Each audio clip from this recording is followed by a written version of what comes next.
Welcome to Bophelong, your weekly show about ordinary South Africans who face what to some may seem insurmountable challenges, but through perseverance, incredible strength and faith, they overcome them. My name is Refiwe Milwa, and our aim on the Bophelong show is to inspire you weekly with the stories that we share. This week, we meet a woman who is proud to stand up and tell her story as a survivor. Let's now meet Stephanie Plakis and hear about the life lessons she was forced to learn at an early age.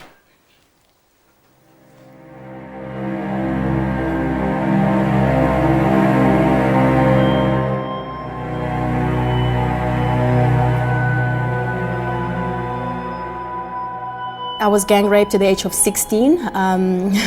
My drink was doped by a group of guys that I always used to party with. Known to me, they were not strangers at all. And that was kind of very hurtful. It was heartbreaking. It was painful. Growing up in the Eastern Cape, Stephanie Plakis had her teenage years only in her control. My life as a teenager, I was a very rebellious teenager. I recall, I was doing my own thing on my own path, and I was thinking that I owned my life. Thinking and convinced that no one can stop her from living her life the way she wanted to, Stephanie was disrespecting her parents while living under that illusion. I was rebellious, and I was doing my own thing. I went against their rules. I was a disobedient teenager. I would tell my parents off and just want to be about my party life, my friends, and doing what my friends would want me to do. And was involved in we were a gang at that time, like a group of girls, and having fun, partying. I mean, there was no party that we were not present at, and to a point that we were actually labeled the always present girls. This then led to her experimenting on different things in her early teens. Being, drinking and smoking at a young age.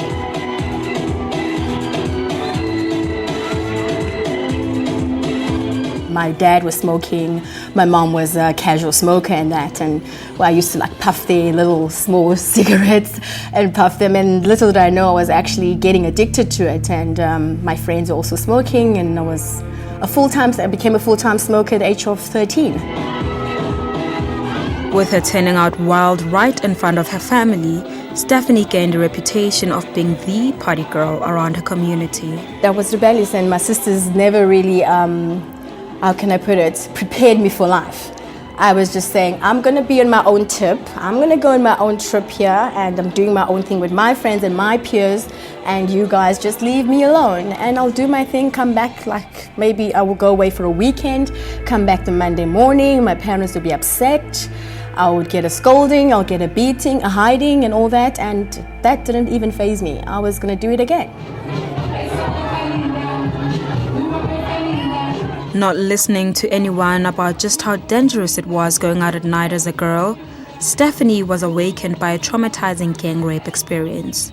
I couldn't get it over my mind that guys that I thought were my friends, guys that I thought they've got my back, would do that to me.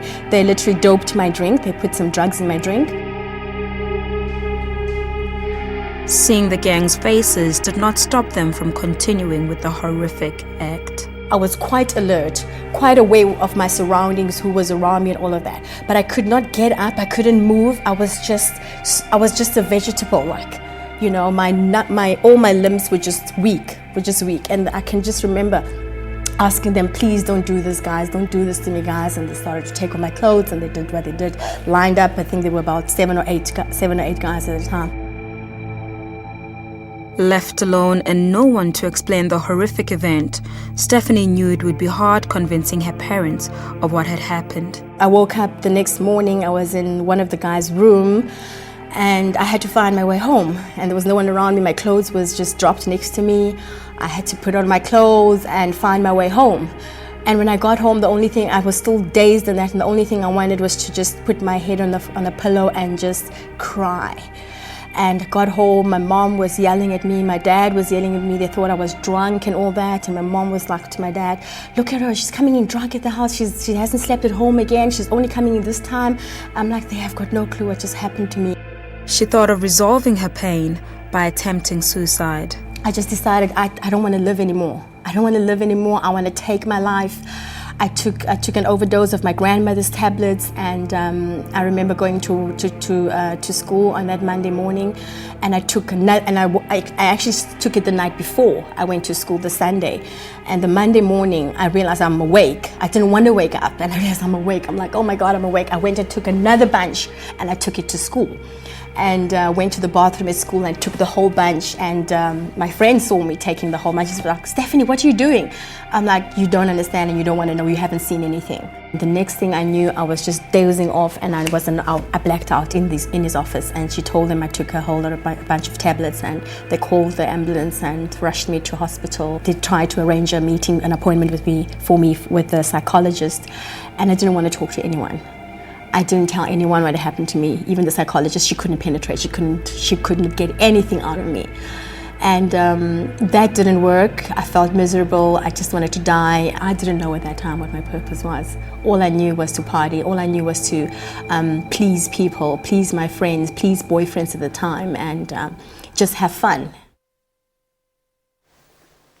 After the break, Stephanie tells us about the next phase of her life. It of course wasn't easy, but from it too, she has learned the tough lessons she needed to learn. Stay with us. This is Bophelong.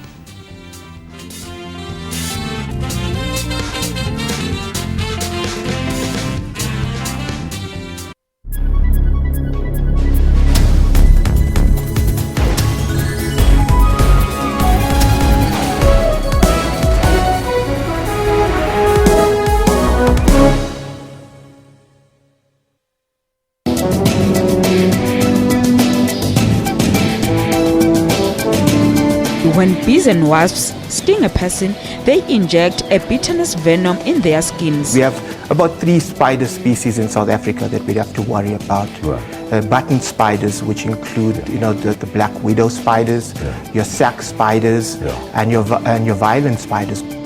That venom is in your system, it's in your muscle tissue. And the more your heart beats, the faster your heart beats, the faster the blood is going to circulate, and consequently it's going to get that venom into your system faster. If you see a snake like this, the best thing to do is to just stay away from it and contact somebody that specializes in removing venomous snakes. Join me on Health Talk every Saturday morning between 9 a.m. and 10 a.m. as we unpack current health stories.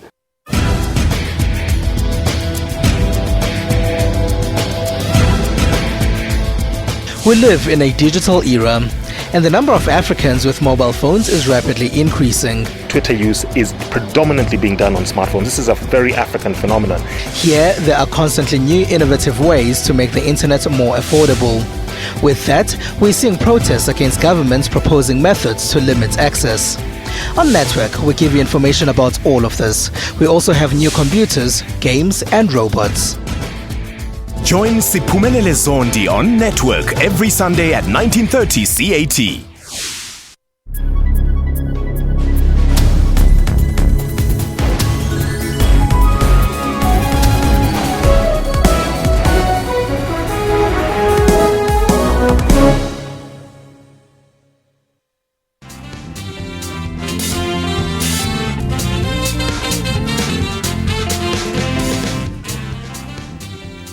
Welcome back to Bophelong. If you can relate to Stephanie's story or know of anyone in your family or community who has managed to turn their lives around despite their circumstances, please let us know. Email us on our address. It's bophelong@sabc.co.za. What for many is a time filled with the bursting promise of a life of many happily ever afters, for Stephanie was the complete opposite. Let's hear more from her. Stephanie moved to Johannesburg in 1998 after graduation to seek employment and start afresh. Being a single parent with a 5-year-old daughter, Kayla, Stephanie thought she would find her fairy tale ending in the City of Lights. She later met her ex-husband, and this is what transpired. I got married in 2007, and that lasted only for 2 years. It was painful. It was a painful experience to be married for 2 years and not to really enjoy marriage for what it's supposed to be, like simply because of the wrong foundation. The whole relationship was based on And at the time, I thought, okay, fine, this is my time, because I had so many marriage proposals at the time. Regardless of being spoiled for choice, Stephanie only found misery in the marriage she chose. The person I've met did not put out his cards plain and clear and with honesty and truth to me. The morning, the second morning, at about 6 a.m., message comes through his phone. Your son is born, would you like to name him? I was hardly 24 hours married. Hardly 24 hours being Mrs. And that happened. And he covered it up, said, no, I don't know this message, where it could come from and all of that. Somebody wants to bless us already with a child before we've even started and all that. And he just dismissed the message. I thought, okay, fine, no, I'm on my honeymoon right now. Maybe really it's a mistake. They sent that message to the wrong person. And a couple of days after that, little did I know that this was actually true. The appalling news didn't scare her out of her marriage. Marriage is a covenant, not a contract that you can get in and out of. And I immediately said to him, you know what? I forgive you for this mishap. And I have vowed to you that I'll stick with you no matter what.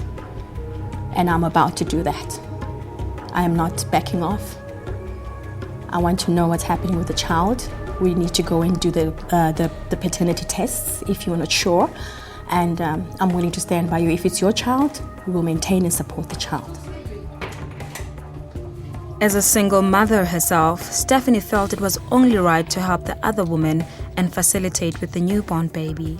I remember the one that was like a year later. I remember having, she sent another message through. I think I was on my way to church that morning, and she sent another message through, and he showed me the message, and it was like, I don't know how you can continue with your life. You claim you're a Christian, and I don't know how you continue with your Christian life when you have a child that you don't even maintain outside.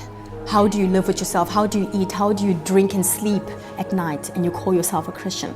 That pierced my heart. That pierced my heart as a woman. And I said to him, we've got to settle this matter. We've got to settle this matter. We cannot have our own child here in this family without you having to settle your matter.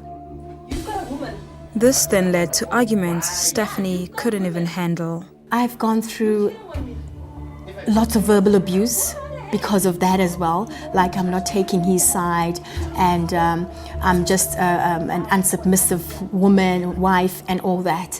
And I've gone through physical abuse. I've gone through financial abuse. I've gone through spiritual abuse, every abuse you can think of, financial abuse. I mean, he would go into my bank account, take whatever is there and transfer it into his account and leave me without money and say it's his money.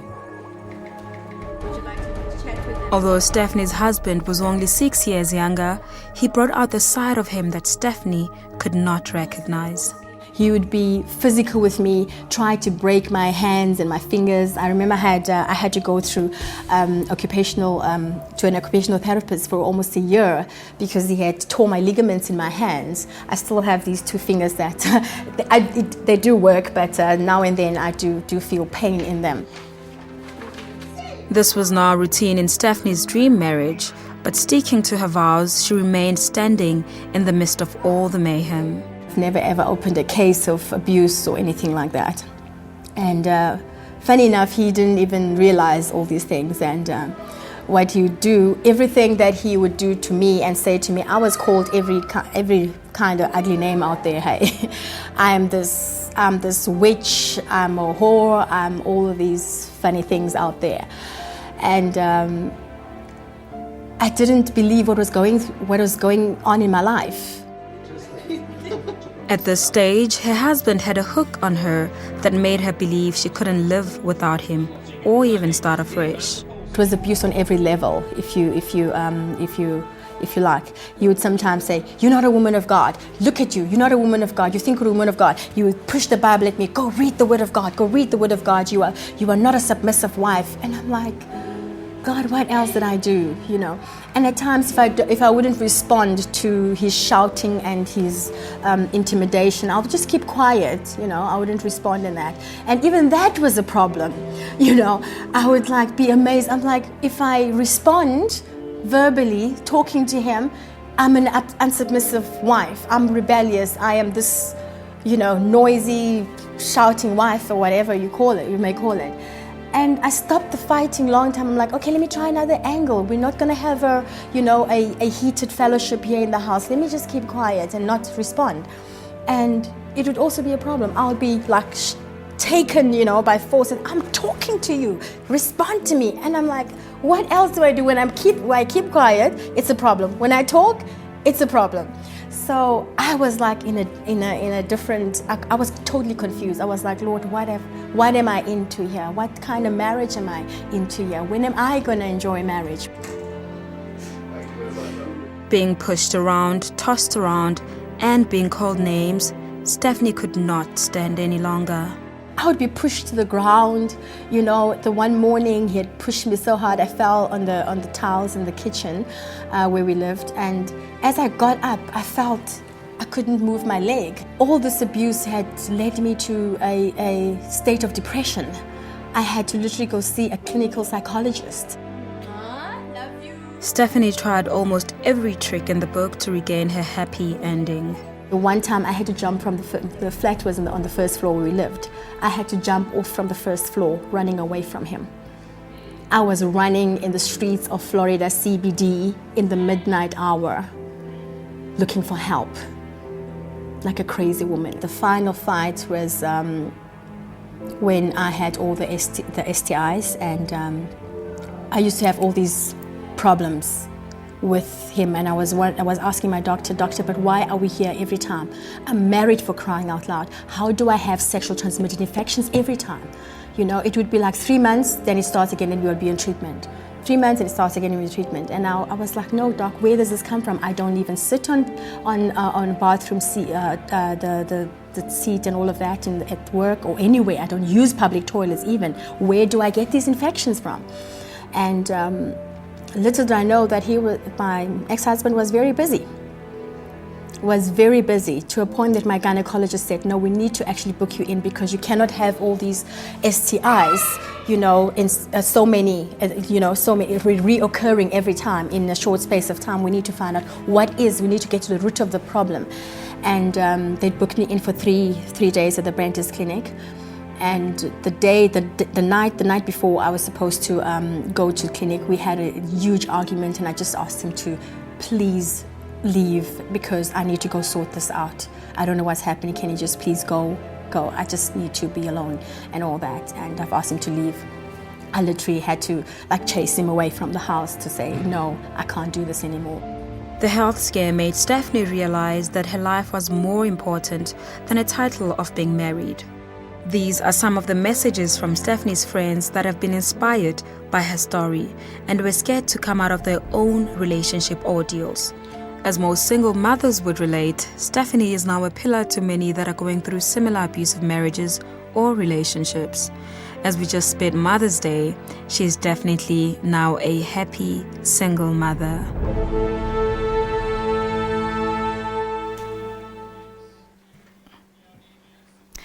In the words of Carl Jung, I am not what happened to me, I am what I choose to become. This was definitely not the end for this incredibly strong woman, though. Don't go anywhere, we're back after this short break to hear more about the life of Stephanie Plakkies.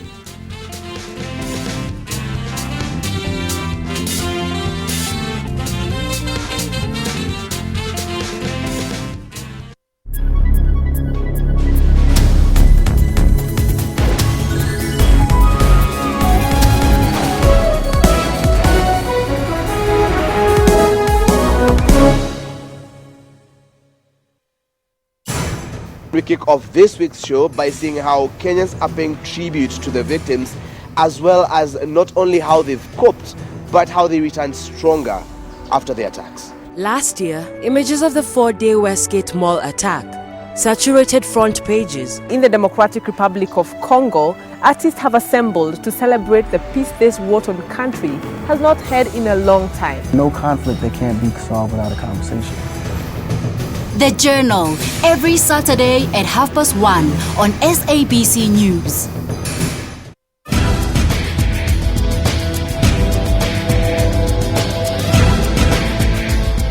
We live in a digital era, and the number of Africans with mobile phones is rapidly increasing. Twitter use is predominantly being done on smartphones. This is a very African phenomenon.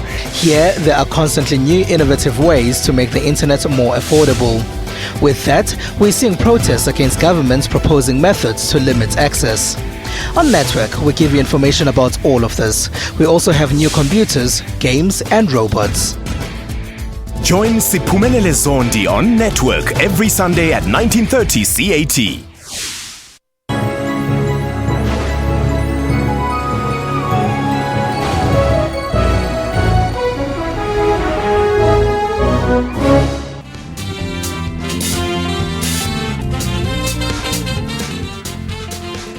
Hello again, welcome to the last stretch of the show. Today we met gang rape survivor Stephanie Plakis, who has gone through some incredible ordeals in her life. A mother and also now a grandmother, if you may believe. She was also an astute businesswoman and a pastor who spreads hope, faith and love, much in the same way that we hope her story is doing for you. I was breaking myself. Stephanie, currently 41 years of age, with one daughter and a grandson, has lived to learn that every experience comes with beautiful lessons to share with others. She graduated with Rhema Bible School and has since found her true calling after an abusive marriage. It was my training ground, I believe. God really training me into my purpose, training me to become His mouthpiece, His battle axe at this time, His vessel of honor. And as He was working in me and through me, He gave me the boldness to eventually speak about my ordeals and eventually speak about my bad experiences. And I said, Lord, at your call, you will tell me when the right time, when the suitable time is to let my family know, because He said to me, I'm going to take you to platforms where you're going to use all these bad experiences, everything that has ever happened to you in your past. You're going to testify about my goodness. You're going to testify how I've healed you, how I've restored you and delivered you from the bad experiences and from the wounds of the past and the hurts of the past. And I was like, okay, God, if you say this, I'm ready. I'm ready to tell the whole world right now. This then liberated Stephanie to start by telling her family of all her ordeals. That Christmas in 2004, everybody went home and we were just, we had Christmas lunch, we had a good service and cleaning up and all that. And the Holy Spirit said to me, this is the right time. And I went to call everyone where they were relaxing, called them into the lounge. And I started to speak to them. Can I tell you, there was revival in my family that afternoon. 25th of December 2004, revival broke out in my house. I told them everything, every hidden secret, everything that I've done while I was their daughter. My dad and my mother could not believe it, that everything that happened while I was under their care. They couldn't believe it. I went out with drug lords. I went out with people who were thugs. I went out with a guy who was in and out of prison, pushing weed, dacha, pushing drugs. Do you understand what I'm saying? I was hectic.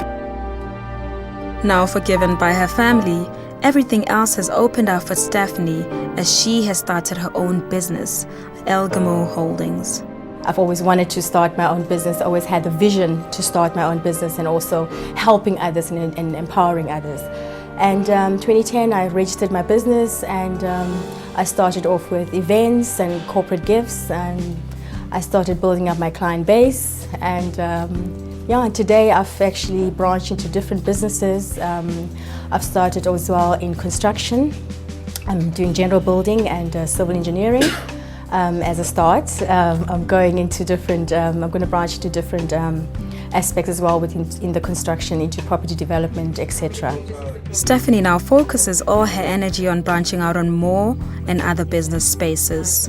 This year I've also embarked on funeral services. It's called Algamola Funeral Services, and Power Women Recruitment. It's a recruitment agency where we empower women, we place professional women into great jobs and we're creating equal opportunities for women as well in their careers.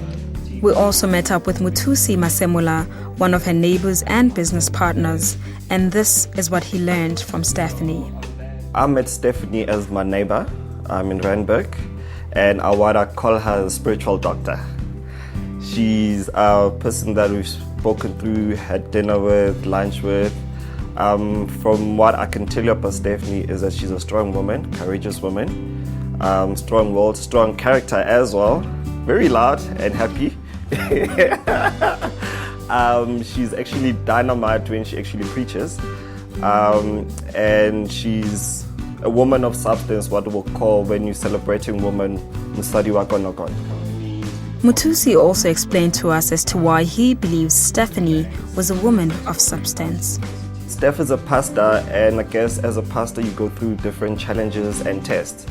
And from my discussion with her and from sitting down, and because she's my neighbor, she lives right next to me, I was able to visit her during those trying times. And I could say those are huge tests.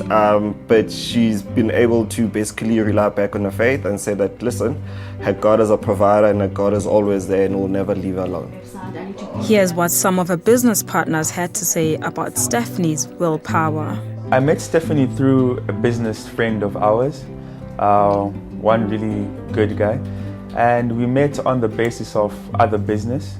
But as we got to understand her and know what she's all about, I saw that she was very grounded in the Lord. She's very spiritual and she's guided by God.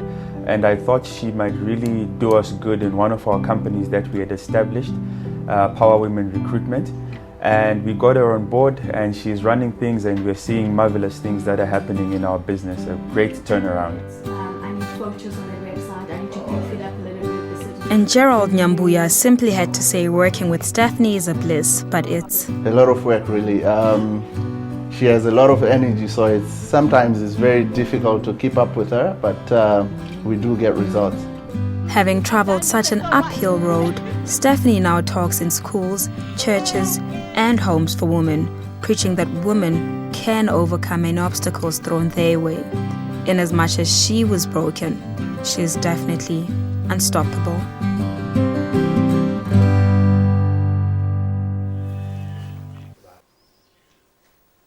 Life is most definitely not always a bed of roses. The law of evolution says that the strongest survive, and it is so true. Stephanie, thank you so much for sharing your story boldly and fearlessly. The team Bophelong salutes you. Until next week, catch us again on the SABC News Channel 404 when we'll be sharing more inspirational stories to you. Goodbye.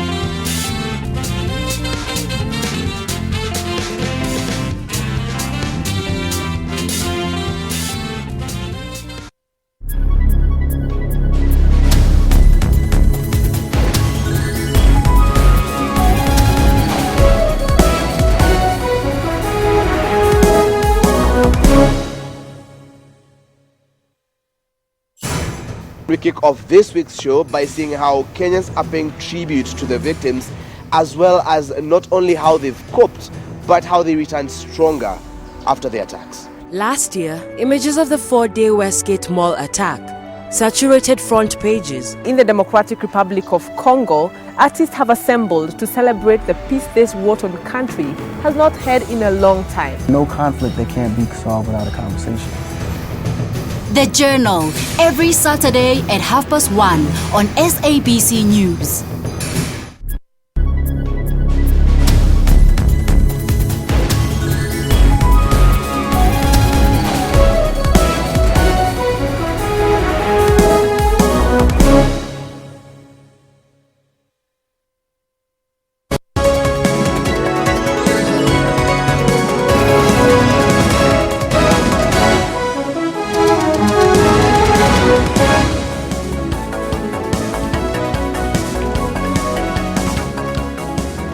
It's now exactly 1300 hours Central African time. A good afternoon and a warm welcome to your Saturday edition of PM News live right across the African continent, right here on SABC News Channel 404. My name is Obriel Mpofu in Johannesburg. Your PM News starts right now, and these are the stories making the headlines this hour.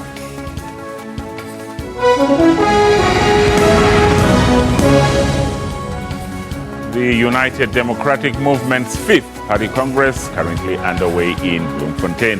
Members will choose a new leadership, but party leader Bantu Holomisa is expected to retain his position uncontested. Disgruntled ANC members go to court in a bid to stop the eThekwini Regional Conference from going ahead. And also coming up is the final day of the climate talks in Paris. A draft text will be presented to ministers later today. Our top story now this hour, the United Democratic Movement's 5th Party Congress is currently underway in Bloemfontein. Delegates will elect a new leadership, with party leader Bantu Holomisa expected to retain his position uncontested. It will also unveil its manifesto ahead of what is expected to be a fiercely contested 2016 local government elections. The UDM has been perceived as a one-man show led by leader Bantu Holomisa and largely supported by those who come from the Eastern Cape. UDM Chief Whip Ngabayomzi Kwankwa says they have managed to stabilize the party after suffering major losses. Kwankwa says the party will embark on an aggressive campaign to woo new supporters, especially the youth. A heated race is expected for the deputy president position, with current Chief Whip Kwankwa and new party member Kanyisile Litchfield Chabalala contesting. The forthcoming elections is our opportunity to demonstrate to the nation at local level that there are solutions to the challenges that faces South Africa. United in our desire to create a better villages, towns and cities, we can light the way and show which policies should be applied nationally. We have it within our hand, within our power, to effect changes that will result in genuine improvements in the lives of all South Africans.